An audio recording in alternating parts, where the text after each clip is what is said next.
have cattle routes. But in the north, we have cattle routes. And so nobody is going to say ban, open grazing, in some areas in the north where there are cattle routes, where they move constitutionally from one point to the other. But in the south, there is no cattle route. And so for you to move from one point to the other, you have to move through farms. You have to move through, population, dense areas. And this is not very good. And that's what the southern governors and of course Southeast in particular are saying. Let's go back to our traditional method of relationship. We will no longer allow you to take your cattle from one local government to the other. And the implication is that these foreign headers also come in terms of, mobile headers. We take A47.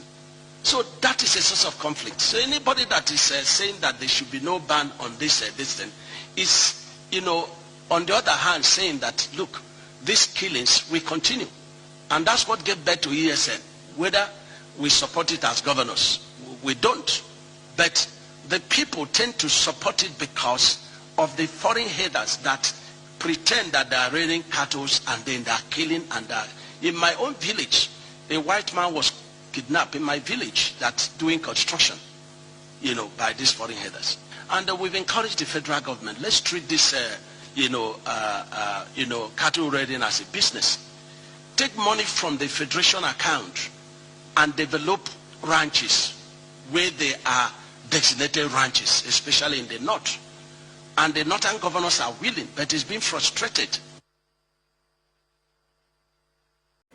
Well, we don't know what we can say is happening to Dave Umahi now, the former governor of Ebonyi State and the current minister of work and housing. Is it the adage that say blood is thicker than water, or the man just rethink? Or maybe his paymaster have changed and that's why he's responding with it? Because how else can we see that Dave Umahi is now supporting ESN in that area, and Fulani are now calling for the ceasefire? How do you want to describe this situation in the everybody knows that recently he attacked Kwankwaso when Kwankwaso said that Tinubu's government is factored against the northern interest, and he was able to put Kwankwaso very close to the record on ground that Tinubu's government is never like that, and it has been the north have been having their own fair share at the end of the day. But what surprises many Biafrans is a sudden repentance and asking for the Igbos to see him as a true Biafran and a true Igbo man this time around is what surprises many, because for some time now, when he was governor of Ebonyi State, we saw his outburst against Mazi Nnamdi Kanu. We saw his trying to create a bubago and the rest of them against the tactful proclaim and found out and registered that stood against any form of attack by the Fulanis in our farmland and different parts of the eastern part of the country, of which that's the purpose of establishing ESN as at that time by the Mazi Nnamdi Kanu, who is seeking justice somewhere in DSS custody currently. Now, I think we must give kudos to Mazi Nnamdi Kanu anytime, any day. The world must hear him one day, and I believe that the liberation will smile at him. Liberty will come, in one way or the other for him, and he will be celebrated by both the enemies and those who see him as a man who fought reality on ground. But let us look at what Umahi is trying to say at this point in time. He makes it very clearly, as you can see in that video, where he was challenging the state to an extent of questioning the rationale why ESN has not been able to be withdrawn from our forest. I think the fear of that is that it has been proved that there's so much resistance from the ESN against what is happening in the killings, especially the one that took place in Owerri, where it is being said that some of the people they saw there, that came and opened fire on innocent Imo citizens, we are wearing hijab, wearing, covering face, carrying arms, we don't know whether they are female, we don't know whether they are female,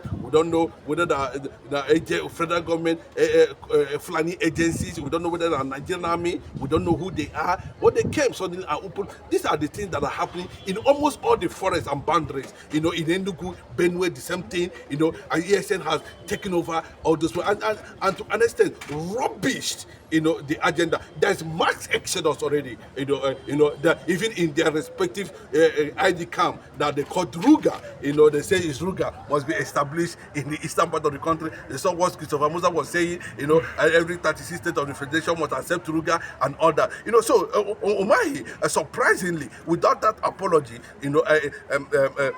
defended the Eastern Security Network, and the reason is clearly that up to an extent they have able to resist influx of jihadists in the eastern part of the country. And the question is, what are these people actually doing in the eastern part of the country?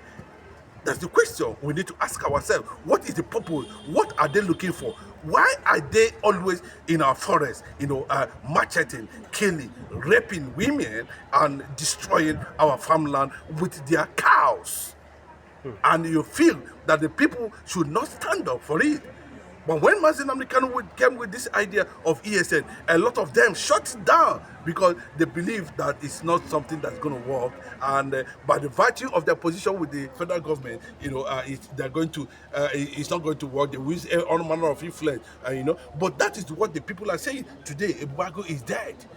The ESN seems to be taking so much risk to liberate our women in their respective forests. You saw the onslaught in Benue Enugu borders.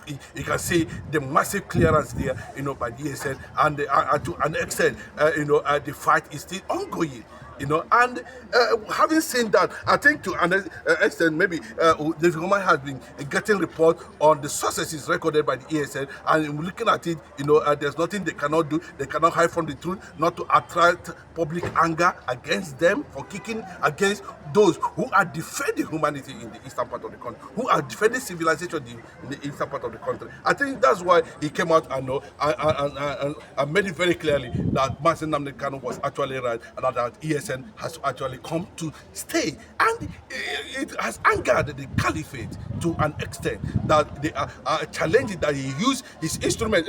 Maybe they see him now that you have betrayed whatever accord they would have entered, or whatever agreement they would have entered while you were going. Remember that time he was always flying with Buhari everywhere, all over the world, and compromising and talking about Islamic Bank and all that, and all kind of thing. As at that time, that's when we know that there is danger, somewhere. And before we know it, he started kicking against, resistance of Fulani agenda, factoring in Fulani in almost every part of Ebonyi State. But now the people resisted it.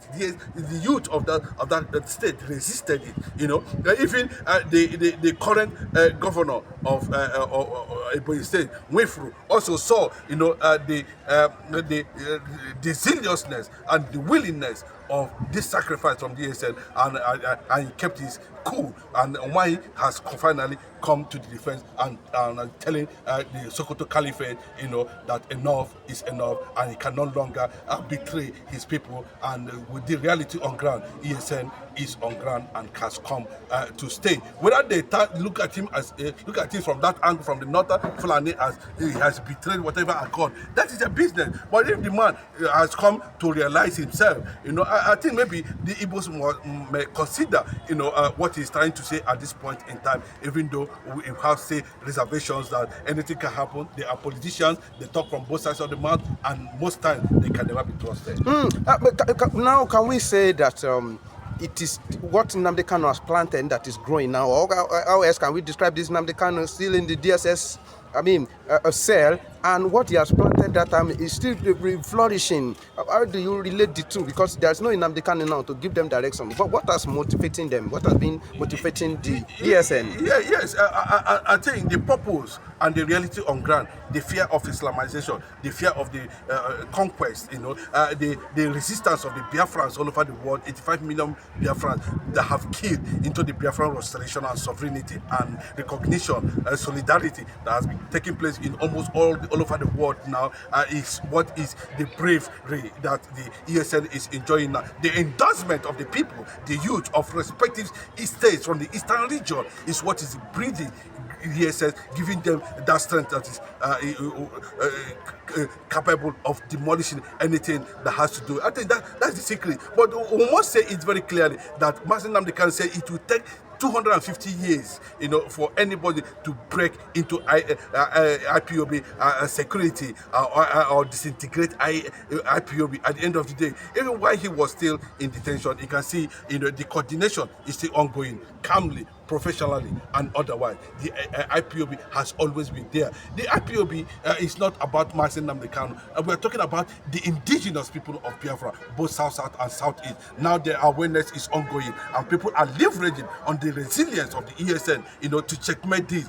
Imagine what would have become of the eastern part of the country. It would have been hitting some urban areas by now, entering churches, entering some places, to do all manner of things, like we saw in some part of Middle Belt and some part of Castina and other parts of the north too, and without any reservation, and I can tell you that most of the kingpins, who are being drafted into the Nigerian army, under these guys that they are repentant Boko Haram, are the ones who are being sent on a mission with uniform, to carry out such attacks. We are seeing in almost all the communities and farmlands in the eastern region. But there's a boundary now because Operation Tactical Launch declared by the ESN has triggered another form of resistance at the end of the day. DOS, ESN, what's the difference? And do you think they are working together now? What is your observation about these two categories? DOS, is more of an admin. But if you see ESN is just the purpose, according to Mazi Nnamdi Kanu, was I don't know how you managed to know what was going to happen as at that time, till now. That these things are actually coming, and there's no need for us to put such security details in place. But now that Umahi has come to embrace and defend ESN, that means Mazi Nnamdi Kanu, would have foreseen, what was actually breeding or what was actually going on, or have the intelligence, and they were able to, stand up. So he crafted and created a standing resistance, movement against the jihadist conquest in Biafra land, because these are the things on oath their grandfathers Uthman Dafodio too, that until South is being brought down, there will be no rest. So you can see that down these are some resistance, and they are also getting reports. The Fulani leaders and oligarchy are also getting reports of development of what is happening there. Maybe they have sensed there's massive resistance and the clearance of this thing in almost all the forest, and that was why they are ordering Umahi to respect whatever accord or whatever agreement they have entered in the past. Lastly, before you go, let's talk about Samuel Ekpan in Finland. He also contributed to some of this security architect in the southeast.